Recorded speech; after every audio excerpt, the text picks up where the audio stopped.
If you're building a team, understand the importance of chemistry. Now I'm gonna use a story from my Roblox football playing days. And a lot of people are like, wow, this guy's a loser. Roblox football, huh? Chapter of my life, I learned a lot from it. I'm gonna tell you a story that taught me a very valuable lesson. So as for some background, I played in LFG, which was a professional Roblox football league. Look at it like that. Best of the best for this specific football game. And for simplicity's sake, it was a ragtag team. I had a ragtag team. We came from playing Roblox basketball for the most part. We had a few people that were more experienced, but none of us were extremely established names. We hadn't been playing for years, try-harding 24/7 like these other people. And we, myself included, got called randoms all the time. Random, you're a random. Who the hell are these people? Why are we playing them? And we beat a lot of them, but for a while, we played a few seasons. Every season is equivalent to about a month. We played 2 full seasons and a few like half semi-seasons. And we had some varying results. Some tough losses, some great upsets. Great upsets. And, leading the league in passer rating, missing the playoffs a bunch of times. All over the place. But the third full season, it really clicked. Which is a very short time period. I mean, some people, I'm watching these other people play, and they're seconds, bro. They've been playing for like 3 years, and they can finally just now make the playoffs. Like, bro, what are you doing? How you try this? Whatever. They try hard their whole entire life, and they can't do anything. Anyways, this season, this third full season, where things clicked, we went 8-2 with the biggest Mickey loss, the most poorly officiated game of all time. That's a story for another day. In any case, we made the playoffs, defied the odds already there. We won the first round, where we were supposed to lose that round by 20, 30 points. Second round, same story. We're supposed to get destroyed. We won that game. Then we got to the Final Four, which is the championship series before the Super Bowl. I don't think they called it the Super Bowl at the time.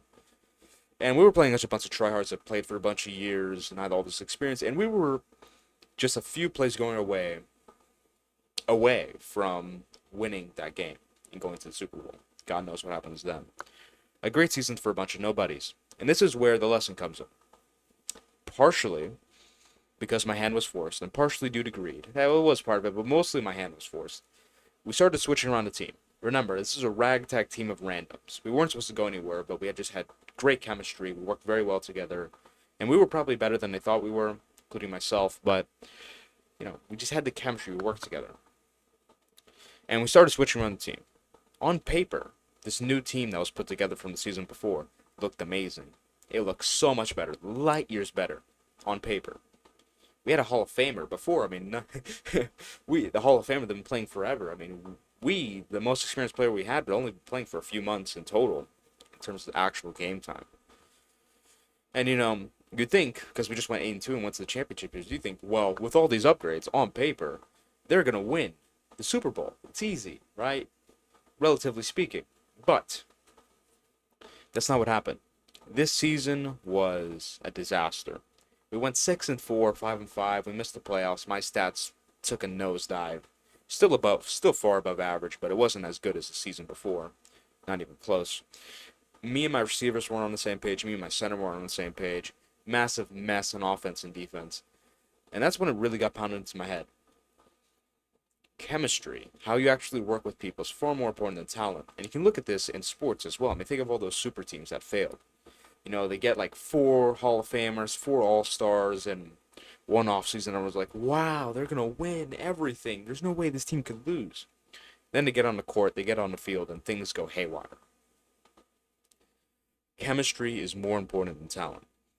So the takeaway for you is, if you're in a position in life where you have someone that you know like the back of your hand, and he knows you like the back of his hand, and then someone comes along, and they have all the credentials on paper, they look so much better than the guy.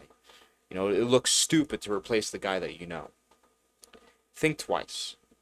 Because there's a value that just can't be illustrated through stats, through what can be written on paper.